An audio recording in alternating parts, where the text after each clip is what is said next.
Hello and welcome to our latest episode of the Impact Rooms. Today I'm joined with Andrei Nita, who is a Director of Data and Analytics. Andrei has got years of experience in data analytics, coming right through from a full stack developer and has been a director over the last kind of 5 years. So Andrei, it'll be brilliant to hear a little bit about yourself and for you to share some of your experience that you've got as a director of data and analytics there, and just kind of yes, see if we can find a bit more about yourself and how you got to there. But first of all, it'd be good to find out a little bit about you as a person, really, and what you enjoy. Yeah, hi Barry. Thanks for having me. What I enjoy, I guess, doing in my spare time, right? So outside of work, Yeah. outside of the data space, a couple of things. It always changes. Lately, it's been singing. So I'm part of a choir. It's called Real Voices. We actually had a Wow. Christmas concert yesterday. We're gonna sing at the BBC Radio London tomorrow at Oh, 9:30. brilliant. So if you want to tune in. Um, we'll play one song, one carol, I bet. So yeah, I think lately, yeah, it's been singing. Another thing that I guess I still do in my spare time, and it's data related, so I'm cheating a bit. But it's pro bono consultations with people who want to break into data or Mm, move to their next data step. I actually have two calls today with um, to recent graduates who are asking, how do we get a role? mm, It's something that is very interesting and very something that I'm passionate about. In the past, I've also, in my spare time, acted as a freelance programming trainer, teaching people Python, SQL, um, JavaScript. I think I don't remember. Yeah, it's been quite a brilliant. few languages that I've been teaching. Um, yeah. Um, and yeah, even before that, I used to be passionate about improv. I did actually improv for 2 years professionally. I did it on stage in London. Wow. Um, Acting, I did a bit of theater, not professionally, just a few Just courses and yeah. then a few shows. So, It's so interesting, though, isn't it? Really, because data people are generally known as introvert in a stereotypical way, and I think that the way that data leaders have developed nowadays, you do have to be a very good stakeholder person that can present and hold a room. And I actually, funny enough, I actually did A-level drama and stuff as well. So yeah, and I think and say even though data people are introverted, it is generally, it is something that it's actually a really good thing to actually probably do in your personal time to give you that self confidence in a room of senior directors and C level. So yeah, great stuff. So it'd be great to get a quick elevator pitch on yourself about your kind of journey so far within the data and analytical space and how you got to where you are today, really. yeah, that's a very good question. I think with everything, I like to go from the very beginning. So Mm, my background isn't in data. I actually graduated from electronics, and that was my major. And I actually worked at Breno for a year and a half until I kind of transitioned to the IT sector. yeah, And from there, I kind of covered everything from um, tech support to sysadmin, consultancy, full stack development, BI development, and then eventually, when I had that kind of full stack BI yeah, role, I realized, oh, data's pretty cool. I think I'll like it. So then I completely transitioned into data. Started with data engineering, but when you work as a data engineer in a small company, you kind of tend to do everything. So the role is data engineer, but you do data analytics, you do BI, you do ML, you do platform, you do yeah, all kinds of stuff.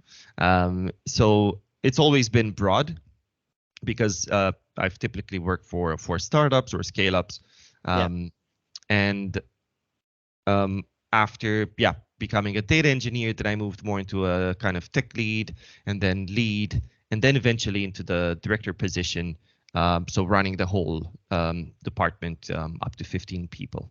So it mm, was quite a journey that has happened, since I graduated, because it all kind of ties into each other, right? Having a broad view has helped me kind of grow in my role. Yeah, brilliant stuff. Oh, great stuff. Yeah, and it really interesting to see how that career did go. Say from engineer, but I suppose this is it, isn't it? Data is everywhere in all different walks of life and all different backgrounds, etc., etc. Where engineering and data, they are very similar backgrounds. But as I say, I think you do have to have a passion for data to be to be successful in it, because it is something that it can be everywhere. It is everywhere, and to find that niche, it is really exciting. So yeah, brilliant, great comments there. So fine, obviously if people know you, they'll know your passion for data. Obviously, if they don't, I'm sure they know how passionate about data you are already in this conversation. So, but what as you look forward over the kind of next 3-5 years, even further, I mean, what do you see as kind of the biggest opportunity within data and analytics? Obviously after COVID and the last few years as well, and where do you see that kind of biggest opportunity coming from? Yeah, that's a very good question. I am always one that advocates literacy, data literacy, and data democratization.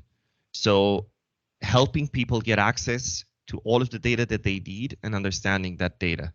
Also data lineage, understanding where it comes from. So I think the sharing aspect will be more and more important in the next 3 to 5 years, because we have quite a lot of tools that store data, process data, etc. Right? But what we really want is sharing that data with everyone at every point, so everyone has the ability to make a data-driven decision, which is still lagging. I'll be honest. Right now in most companies, a lot of companies think they're data-driven. That just because they have let's say a data lake or a data warehouse, but that's not necessarily data driven. Is every single decision that you take in your company driven by numbers, or whenever you take that decision, do you start your sentence with I feel, or I think, or what if? Yeah. Right? It should start with, well, based on the data that I see right now in front of me, right, the trends are saying that I should do this. Yeah. So I think, yeah, that would be the major aspect moving forward. It's so true. I mean, obviously, and this is it, isn't it? Really, I mean, I do look back to some of the presentations that the whole country used to sit there and watch back in COVID a little bit, because the decisions that were being made were driven by data. It wasn't what if this happens. It's the data's telling us this. This is what we're going to do to overcome that. And it is so true. So many companies still have this kind of, well, let's just look at a quick look at the data. Let's use it to help us make a decision, but not make the decision. And I think I say it is so true. Data is a great strength and a great opportunity for so many companies as well. Okay, fine. Obviously, we've spoke about your kind of career journey coming from obviously from being a graduate right the way through to becoming a director of data and analytics. But what one piece of advice would you give to someone wanting to progress their career within data analytics and potentially become a chief data officer or a director of data and analytics like yourself? Wow. Okay. It's going to be a long journey. That's the first one. So strap in. I think every single time somebody asks, how do I break into data? How do I become a data engineer? How do I become a lead, et cetera, et cetera, et cetera? I always say, go back to the fundamentals. There's nothing that will be more valuable to you in the long run than the fundamentals. And make sure you have that very, very strong base. Because with a very strong base, you can build anything on top of it. Yeah. Don't focus on tools, focus on the fundamentals, I would say. So anyone trying to break into data, go back to a programming language, Python, Java, whatever it is for you. Go back to SQL. Is it at an expert level? The programming skill, right? The querying skill, is it at an expert level? Then you're in a good place. learn the jargon of data, ETL, ELT, data warehouse, data lake, etc. Um, um, think about how you're going to interact with stakeholders. How are you going to take requirements? How are you going to implement those requirements? Think long term as well. I think those are the main things when you try to break into data. Becoming a chief data officer, I think that's going to be a much longer journey, and it's going to be much wider kind of remit that you'll have to kind of cover. But I think with time and with enough experience, you can definitely get there. The main difference, I would imagine, between, let's say, somebody trying to break in and somebody wanting to become a chief data officer would be that at that very senior level, data monetization will be your focus. So getting the most out of the data that you have in the business, finding other data outside of the business, optimizing the costs, maximizing the revenue, finding new revenue streams, maybe giving talks to show what your company is doing out out there. I think that's going to be what the role of chief data officer will kind of become. More on the revenue and cost side than anything. Yeah, I completely agree. Obviously, so many companies at the moment are looking to, be more effective, be more efficient. Obviously, are we in a recession? We're about to go into a recession. It's a big question. Yes, we are, kind of attitude, and obviously cost of living crisis and everything going on. So it's, organizations are going to find the next 3-5 year. I was reading an article yesterday that was kind of saying this is going to be like a 10-year plan. They don't see like interest rates and stuff going down to until 2028, to back to below the kind of the level that they've been at.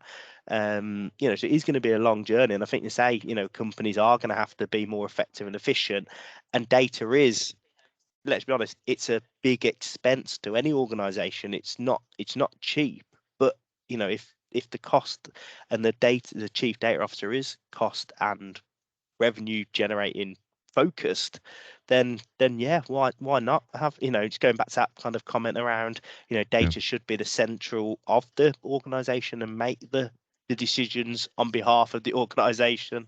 So yeah, really is a great point. So obviously, as I say, I've seen your post, and I don't know if anyone else has. You have wrote some very inspirational posts around data, and I think you've even been giving kind of some CV help and all that stuff. But you are inspired by data. We can see that. But what is your inspiration? And what inspires you, and why really? I guess in the terms of my post and what I do, it's all about helping people and kind of building the market. Looking out there, I've kind of noticed that it isn't at the level where it should be, the data market. I like to say that data is the new cloud, just because 20 years ago people were still thinking, should I move to the cloud? The server that I have in the back room works fine, so why would I pay Amazon this much money to just move to the cloud? I can just continue doing what I'm doing, right? So data is kind of becoming that new cloud, just because people are thinking, but I can take decisions by myself. I don't need to hire a very expensive engineer and a platform guy and an analyst. I can just get by. Or I have 10 different databases. I can figure out some reports. I don't need a centralized data store. So data is kind of that new cloud where doing it, so probably I should do it as well. Yeah, that's one thing that inspires me. Putting data at the forefront and not at the back of the room. Somewhere tucked behind the IT department. That's really what I'm inspired about. That's so true, isn't it? Having data as that leader and that decision-making tool more than something just supports. And it is, as I do think, will really grow and develop over the next few years. No, Yes. brilliant stuff. Obviously, we are gonna we have been in conversation about doing some other kind of sharing of some of your tools and tips and stuff that you've got over the next kind of few weeks and months to come. But was there anything else you kind of wanted to add now before we finish this session? I guess, yeah, to everyone that kind of wants to know more about data, wants to break into data, needs advice, just follow me on LinkedIn, drop me a message. I tend to do around 1 to 2 consultations every day until the end of the year. So feel free to give me a shout, and I'll try to squeeze you in. But if anything, I can still have a quick look over your resume, and I'll send you some quick notes. Whatever whatever will be possible. But yeah, I think that's it for me. Brilliant stuff. Yeah, no, great stuff, Andrei. So, yeah, thanks very much for joining us on this latest episode of the Impact Room. It was great to get that introduction into yourself and some of the things you've achieved and your advice to people. I say it was a great session, and I'm sure people love listening to it. So, thank you very much, and I look forward to hearing from you soon. Thank you, Perry, for inviting me. Yeah, it's been great. I loved getting the data message around. So yeah, thanks for having me Great in the stuff. podcast.